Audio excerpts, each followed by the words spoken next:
All right, what's going on, guys, and welcome back to Life in the Grand Valley. It's Keallan Dowells here with Brown Real Estate and Brown Built Custom Homes, here to show you what it's like to live, buy, sell, and build here in the Grand Valley or Grand Junction, Colorado. And I'm joined by the man himself, the guy who owns both companies, and the custom home builder, Tristan Brown. How are you, bro? Good, man. How are you? Good, good. Thanks for coming on. In today's video, guys, we're going to talk about top 3 areas to build here in the Grand Valley, and I figured why not have someone who's actively building mainly custom homes around here talk about that and what you're kind of seeing right now. So yeah, why don't you go ahead and kick it off? Give us your top 3 areas where you see people build, and we'll kind of just build off of that. Okay. I think it kind of varies on people's lifestyles, kind of what they're looking for. Right. And so I think that's a nice thing about the Grand Junction area is it tailors to so many different kinds of lifestyles. Mm-hmm. For the people that are moving in or for the people that are just moving around, that already live here in Grand Junction are looking to, upgrade, downgrade, whatever it may be. Right.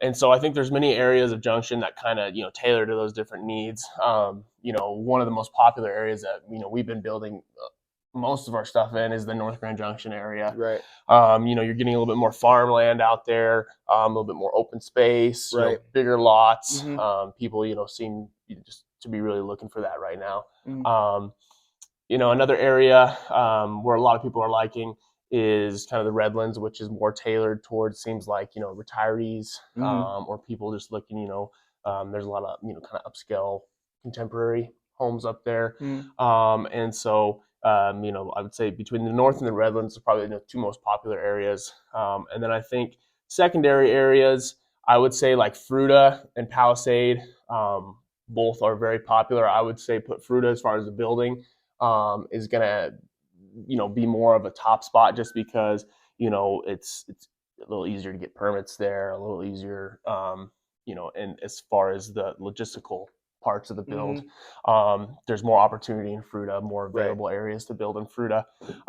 And, people are loving Fruita. It's really growing. It's really, expanding. It's you get kind of a splash of the North Junction area living up there, as you get like North Fruita, but then you also have some nice subdivisions in the town of Fruita, some new subdivisions in the town of Fruita as well. Right. So I've done videos in the past talking about like, the average price of a home, and I kind of dived into each areas. And so the North area I kind of brought out as a well sought out area just for not people buying or building homes, but people who are like looking to purchase homes. Mm-hmm. One, for the location. We're seeing a lot of new developments pop up in the North area, as well as kind of really all over the Grand Valley, right? So when we look at the North area, are we really looking just north of I-70? Or in terms of, say, if you're out there looking to build a custom home and you're looking for, let's say, a lot of people want a half an acre nowadays, right? A half an acre to an acre, can they find that in the North area? And maybe what are some subdivisions that are being able to offer that right now? So I would say, like, if you're wanting more land, half acres are pretty hard to find. You're going to have to be bumped up to about an acre of land. Just because of lack of inventory? Yeah, just as far as like when they're, going through planning and the subdividing, I think just the city, the county, when they're dividing those lots up with the zoning and everything, they tend to get split into more like an acre or larger is more common. Okay. 1 acre, 2 acre, 3 acre, 4 acre plus lots, versus doing like half acres. Right. In town, in real, traditional subdivisions in the city limits, you're going to find more, 1/5 of an acre, 1/4 acres. Sometimes you get lucky, find maybe 1/3 of an acre. But especially for those new construction homes, yes, they're all usually about 1/3 an acre, a little bit smaller, yeah, right? Smaller, yeah. I would say like probably the 2 most popular sizes are going to be that 1/5 of an acre to a 1/4 acre, right? For the newer developments in the North area. So you're going to find those like south of I-70, right?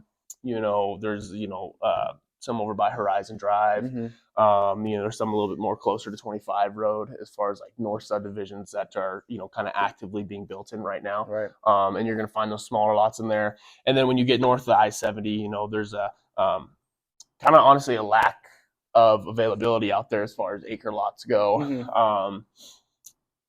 Off the top of my head, I really can't think of any areas that have any available acre lots north of I-70. I think there's some good things in the works coming up for some nice, subdivisions, luxury subdivisions coming up out there that are, you know, going to be 2, 3, 4, 5+ acre lots. Right. So some really good stuff upcoming, you know, Yeah, in that north area. I've heard some, you know, realtors in the talk about that here locally about, you know, some of the owners that are owning a higher or a large amount of acreage willing to sell and subdivide those up to become, you know, some luxury subdivisions that are going to be an acre or so. And then in terms of, you mentioned up in the Redlands, right, is a popular area to build, specifically Granite Falls. And let's say, well, should we throw Soaring Eagle in there as another popular area in the Redlands? So I would say, yeah, Soaring Eagle is going to definitely tailor to the higher, you know, end client. That's because, you know, you're going to have, you know, your acre and a half plus lots in there. The lots are more expensive. But you're going to get, you know, the product, as far as the end product of the subdivision, is going to be really nice, really high end. Same thing with Granite Falls. You know, it's going to be more, you know, your quarter acre to third of an acre lots, which, you know, a little extra space. But, you know, the houses are really nice in there. You know, just, you know, higher end homes. And that's kind of the standard throughout the Redlands as far as like the new subdivisions, new developments go. You know, with the Redlands too, you're also getting the 2 golf courses that are in the Redlands.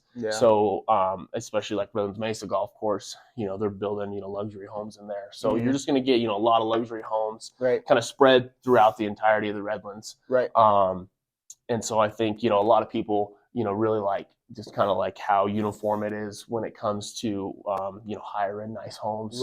It's just a nice area. It's well kept.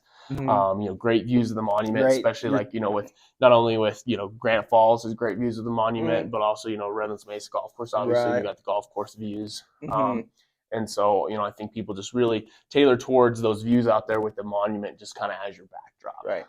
And this is probably something I should have asked you on the last one. So when we're looking at, we just talked about obviously a couple great neighborhoods or subdivisions in the Redlands, and then we talked about North Junction. And I'll, you know, link those, or I'll picture those on this video so we can actually see what we're talking about. But in terms of pricing, when you look at these empty lots, if, you know, once again, people who are watching looking to build in these areas. So kind of back to North Junction, and we'll hop back to the Redlands.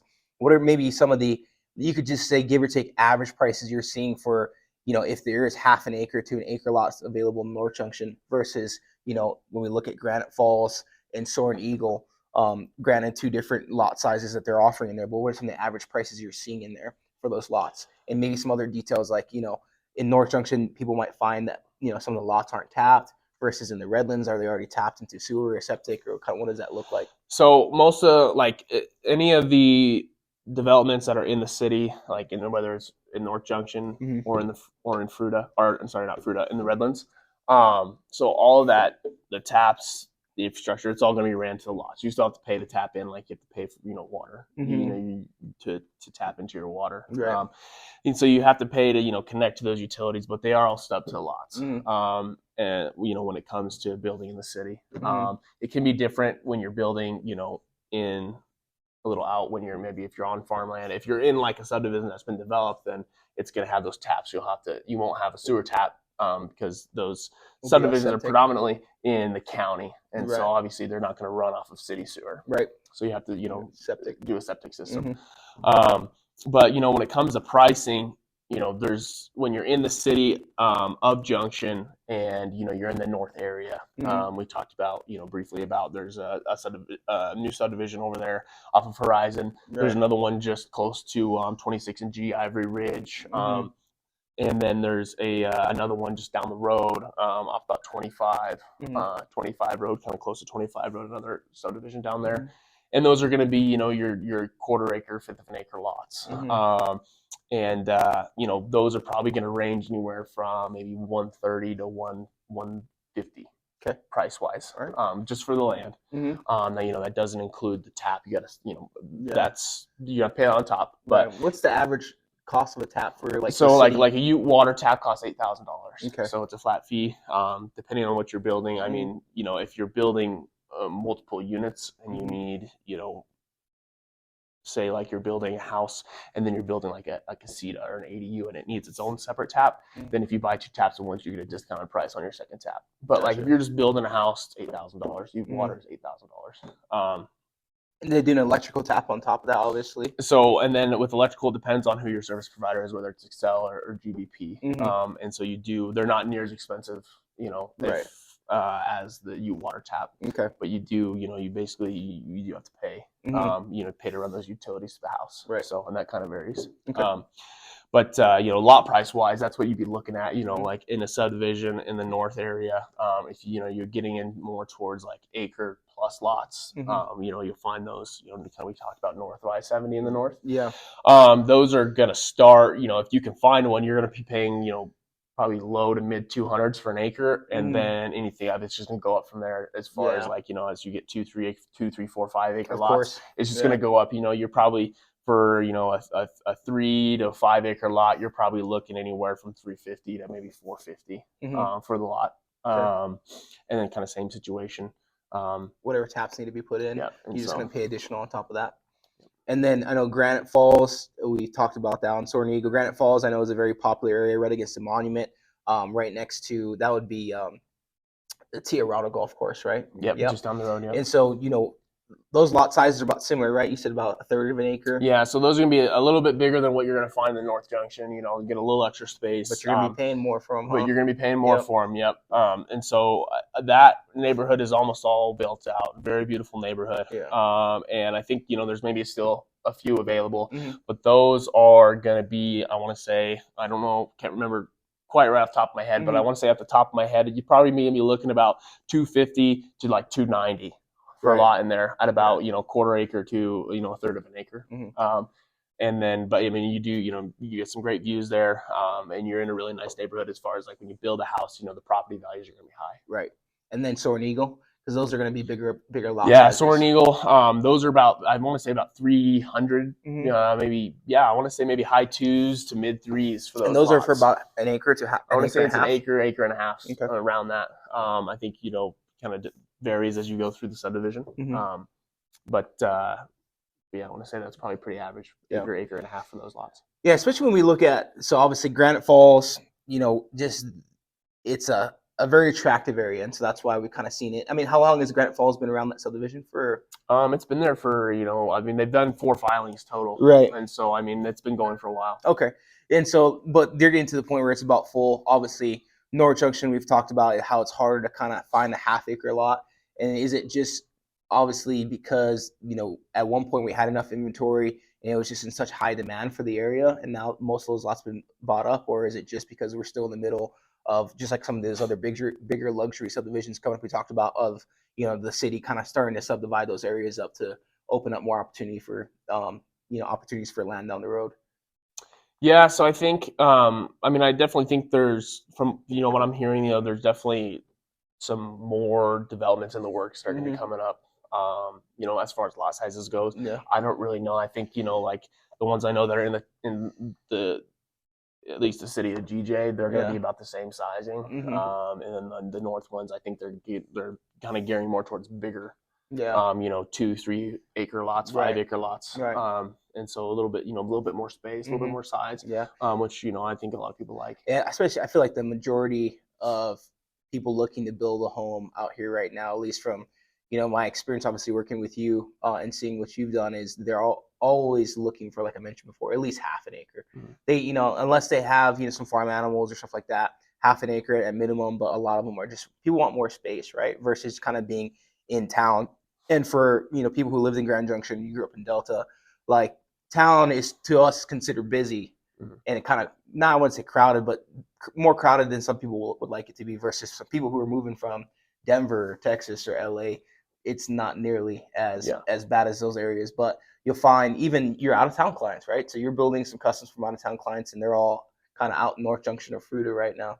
And so I think it's a very popular area, and I feel like people who are looking for space, it's most likely going to be in that North Fruita area. And people who are kind of wanting maybe to be a little bit closer to town, maybe wants the views of the monument or whatever other, maybe wants to be closer to the outdoor activities like they like to do, you probably most likely find yourself probably in the Redlands area, or some of the newer subdivisions, even in Orchard Mesa, maybe that can offer you the lot space that you want, but a little bit better location in terms of what your lifestyle is. So obviously we've talked about top areas where people want to build. what are some of, if someone's looking right now to kind of move to Junction, or who is currently in Junction looking to build a custom home, how does that process kind of start? Like, how do you go about your process, especially when it comes to, I feel like a lot of people aren't familiar about, going in and finding a piece of land. Like, if they go to the builder and the builder can do that for them, or if they have to find the land first and then talk to you about building on it, or how does your process usually work? I know it varies, but Yeah, so it kind of like it really depends on the client. Like sometimes the people, they already have a piece of property. right. Sometimes people are looking for the property. Mhm. If a recommendation I would give, if you're looking, if you have not found a piece of property yet, Mhm. you're set on building, you want to build, Mhm. but you haven't found a piece of property yet, I would recommend maybe interviewing some builders and trying to maybe involve the builder in that decision, because Right. there's a lot of insights that builders can give when it comes to building on certain pieces of property Mhm. that may save you money, may cost you more money, Right. and it's good to get a builder's insight Right. on that piece of property. They let them have a little influence on it, Mhm. give you some tips and some pointers and some advice if you find a piece of land that you like. So Mhm. I think that can be very helpful if you are wanting to build and you don't have land yet. Mhm. Maybe try to talk to some builders, get their advice, and maybe Especially let due them. to the fact that, not to interrupt you, that a lot of people will go look at a piece of land and not understand all the other, Yeah, fees and things that it's going to require on top of that yeah, price, because absolutely. they're not aware of, oh, there's no tap for this out there, or that's going to cost you 10 grand, that's going to cost you 5 grand, or this area has certain codes and stuff like that. And so, like, a builder like yourself who has knowledge of those areas can kind of help guide them to that situation in terms of like what it's going to cost them overall to just make the land, applicable for them to build a home on, Mhm. to get all the taps and other things that they need, right? Yep, yep. So yeah, I think it's it's Yeah. it's always good, if you don't already have your piece of land, to maybe bring your builder in Mm-hmm. on helping you make that decision, giving you some tips and some pointers Right. for finding that piece of land, and then also too when it comes to the design of the house. If you haven't designed anything, and you don't Mm-hmm. have anything designed, a lot of builders have either people on staff that do drafting and design, Mm-hmm. or they have close drafting and design partners that they work with, and they can really be a good advocate for when it comes to design. Mm-hmm. Designing if you're on a budget or whatever. Builders can put in a lot of feedback that can kind of help with that overall design to really achieve what you're looking for, Mm-hmm. and do that within your budget. Sure. So And in terms of, uh, what you specifically just said, how do we operate here at Brown Built, for so that the people know, like, how do you go about your business for them, so you have drafting partners and you have all yep. those other things, so kind of give them a brief aspect, because we were just talking about one of our clients today asking about how you do your cabinets, and we talked about how you kind of do everything in house and how you're pretty much part of every step and process, Mhm. really, from drafting to designing cabinets to so on and so forth. So kind Yep. of mention that if you can. Yeah, so we here at Brown Built, we like to be involved from the very beginning. Mm, So if that's helping you find land, mm, helping you with the design, really like a true design build firm. And we like to, start from the beginning, help you design the house, do it together. We have a lot of, really cool technology and mm, features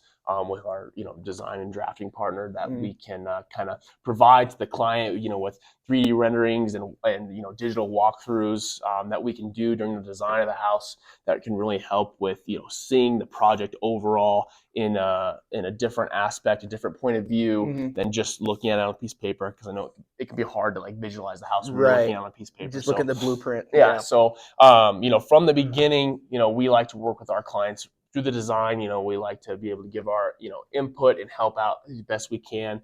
To make the build go as smoothly as possible for us as the builder, and then Right. for the client as well, and make it as enjoyable of a process for them as well too. Right. And so we like to be involved from the beginning, and then kind of from there we work through whether that's land acquisition, Mm, through the design, and then basically through the whole permitting process, all the way through the whole build, through the completion, and handing over the keys.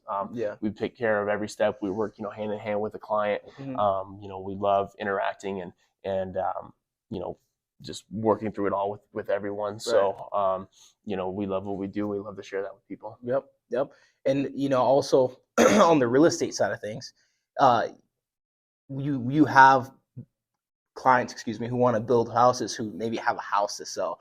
And so we assist with that process as well to kind of make it a smooth transition for everyone and kind of help out on that side of things. And also a lot of people, you know, we'll end this video real quick. But a lot of people are curious, you know, they're not too familiar with the financing side of things. So they're not understanding or don't realize, you know, what it takes to finance a new build. It's not very similar, and not your typical loan officer can lend you a loan to build a home. So kind of, you know, mention maybe who you use here and what that kind of, what a construction loan kind of looks like. And, you know, we can kind of maybe bring in, you know, who you like to use to do a video with us to kind of better explain it. But a lot of people just aren't aware about that. So pretty much our preferred lending partner for our construction loans is David Nelson at Bank of Colorado. You know, we have a really good relationship with them over there. You know, we pretty much prefer if, you know, if our client doesn't already have somebody that they've been working with, you know, we, you know, refer them to David at Bank of Colorado. You know, and what a construction loan normally looks like is, you know, loan to value, and you're looking about 80-20. So you need to put, you know, 20% down, and that includes, that's, you know, lot and, you know, construction together. And so, you know, there's definitely like that you can kind of get, there's a lot of stuff that goes into it, but at the same time, you know, it's pretty simple. So that's something, you know, with our clients that we like to, you know, we have those conversations with them. We can set them up with, you know, the proper people for the financing, and you know, it makes it real easy. You know, the working relationships are already there, so it makes it super smooth. And you know, questions wise, you know, David's phenomenal. He's been doing it a long time, and so you know, we've always, you know, been able to take care of our clients that way. Perfect. And then the last thing is, you know, we'll send a link to the portfolio over here at Brown Built so you can see some of the work done. But this year was the first year we participated in the Parade of Homes in the 1 to 2 million range, right? And we actually won some awards. And so we'll do a video tour on that later to show you guys. But maybe you can briefly tell them about that and some awards we won. And so no, the Parade of Homes is a huge success this year. So, you know, if anybody that came through watching this video, you know, we appreciate you coming through. You know, it was awesome. The feedback was awesome. The people were great. You know, we really appreciate you guys coming through and looking at some of our work. You know, it means a lot to us. We definitely put a lot of time, a lot of effort into, you know, building everybody's house, but you know, especially when you know, it's a parade house, you know, we definitely want it to, you know, show really well for everybody that comes through. So you know, we thank you guys for spending your time coming through and checking us out, and for voting for us. You know, we took home, you know, People's Choice Award for the $1 million to $2 million category. You know, and then we won, you know, a handful of other awards in that category. You know, some of them include, you know, best overall craftsmanship, best kitchen, best interior design, along with a couple others. So you know, we appreciate you guys, you know, voting for us, for coming through, for the conversations we had with the people that came through, and you know, we look forward to the house we have next year. We have some really great clients. We're working on a house now that we're going to put in the parade next year, so we look forward to sharing that house with you guys next year as well. Sorry guys, I think this bad boy turned on us a little bit, so we'll check that video. But thanks guys for tuning in. So yeah, we talked about you know, if you have questions about anything else building here in the Grand Valley, I mentioned before, we've become a great resource. Tristan here, obviously the owner and operator of both Brown Real Estate and Brown Built Custom Homes, can really do a good job for you guys, and we're just hoping to get an opportunity to help you guys and answer any questions you have. So tune into the next video, guys. Thanks for watching.